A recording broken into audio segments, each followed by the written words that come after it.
All right, well, as we've been telling you, the FDA has approved a new drug called WeGovy. It's being billed as a wonder drug for diets, but what are the downsides? Let's bring in Robert Ferguson. He's a member of the Presidential Task Force on Obesity. He is also an ambassador of Stay Healthy. Good afternoon to you. So what do we know about this drug? Is it really helping people lose 15 pounds a week? And are there implications for people who are not considerably obese and for people who are just trying to lose a few pounds here and there? Well, where do you want to start? The pros or the cons? Let's start with the pros. Well, the pros is that, yes, people lost weight. They took 1,600 and actually 1,961 participants over a 68-week period, which I think is great. It was a double-blind, placebo-controlled trial, which is great. Unfortunately, it was the trial was paid for and done by Novo Nordisk, which is the manufacturer. I would have loved to have seen them use a third party, like a university or something like that, to do this study. But people did lose weight. They lost 16 to 17% of their weight.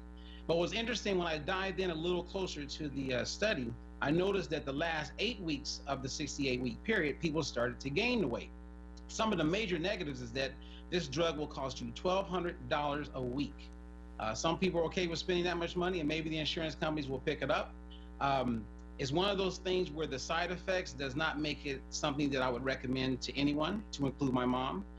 It has a black box warning on the package, which basically is a red flag from the FDA that says that this is something that can be quite dangerous. At the same time, they know through the study that 44% of the participants experienced nausea, 33% diarrhea, 25% vomiting, and 23% constipation and fatigue, and there was a whole bunch of negatives that went with it. So those are most of the negatives. well, that doesn't sound like a miracle drug. That sounds like a horror show. If you're talking about half the people have gone off it and gained back the weight, do you have to stay on it? And do we have any studies that suggest what may happen with the extended use of the drug?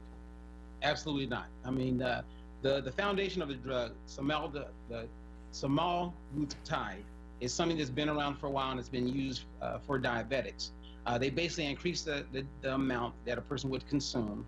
So we know from a diabetic standpoint, at least for the last couple of years, that it's somewhat safe. But we don't know anything about, is it something that someone who's breastfeeding can take and utilize, someone who's pregnant? We don't know. It's new, but what's going to happen, I'm sure there's going to be a lot of amazing advertising around this drug. It's going to sound absolutely like a miracle. And people are frustrated. They're tired. They want to lose weight. They want to be healthier. And this is just going to give those people hope. And unfortunately, they may not know about the side effects because they're going to be so blinded by what it can potentially do for them. And again, we don't know. We do also know that when people went through the whole trial, most of them started gaining their weight back. I think somewhere around half of the weight had been gained back after the drug. So it's a temporary fix like most other drugs. Maybe if it came with some type of guidelines on how to eat, how much water to drink, how to exercise and take the drug, right? I mean, basically it seems to be, don't take the drug, find your gym, pay your membership fees, get on the treadmill, and proceed like we've always known you had to proceed, by putting in the work and the sweat.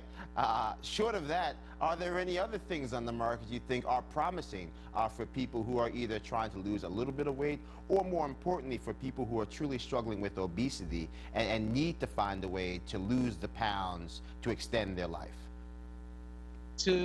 Unfortunately, most people don't realize that the solution is right there in their pantry and their refrigerator. If you start eating more fruits and vegetables, which we all know or we've heard about being helpful for our overall health, that would be a great start. Drink quite a bit of water, drink it throughout the day, that would be good. And be as active as you possibly can. And approach it more like a lifestyle and not just another diet. Because most people who are looking for that diet know through their own wisdom that dieting does not pay off for the long term. All right, well, thank you so much, Robert Ferguson. We'll continue to monitor this and other, hopefully, the search for the silver bullet that helps people shed those pounds for their summer body. But we'll talk to you again soon, my friend. Thank you.